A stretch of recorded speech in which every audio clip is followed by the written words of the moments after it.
NBC Universal chose Lauren to go over to Bravo at the time. And she said, I want you to come to Bravo and run current programming for me. And I said to myself, I don't know, I think Bravo seems kind of lame. Viacom is starting a channel called Logo, which is a gay cable channel. And that sounded really cool to me and up my alley, given how gay I am. And so I interviewed for that job with Brian Graydon. And they didn't hire me. And I could not get over that I didn't get this job. And I got to tell you something. I still kind of can't get over that I didn't get the job. But I am so glad I didn't get the job, because what they were saying Logo was, they were like, no, we don't want drag queens on Logo, and we don't want it to be very gay and this and that. And I was like, okay, this sounds very confusing. But not getting that, and I forgot that I interviewed for that Logo job until I was writing my first book.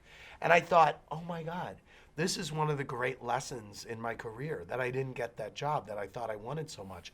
Because if I didn't get that job, I wouldn't have wound up where I am today. I mean, whatsoever. So thank God. Thank you, Brian Graydon, for not giving me that job. I went to Bravo and wound up supervising, at the time, Project Runway was in production in its first season. That became part of my, under my auspices.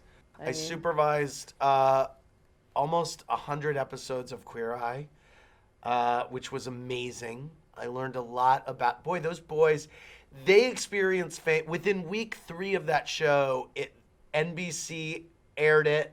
They were on the cover of Entertainment Weekly. So they were my first example of real people who became famous and what it did to real people. Some of them became really nice. Some of them were horrible.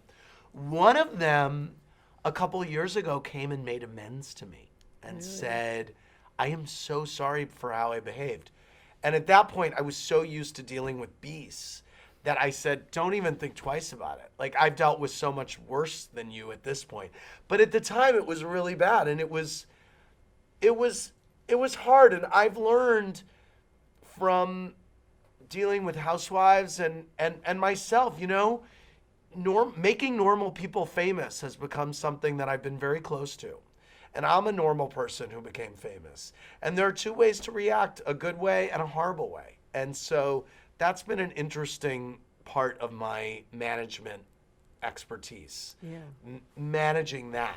Queer Eye was instrumental in driving the future vision of Bravo. What we realized, or what Lauren realized what Lauren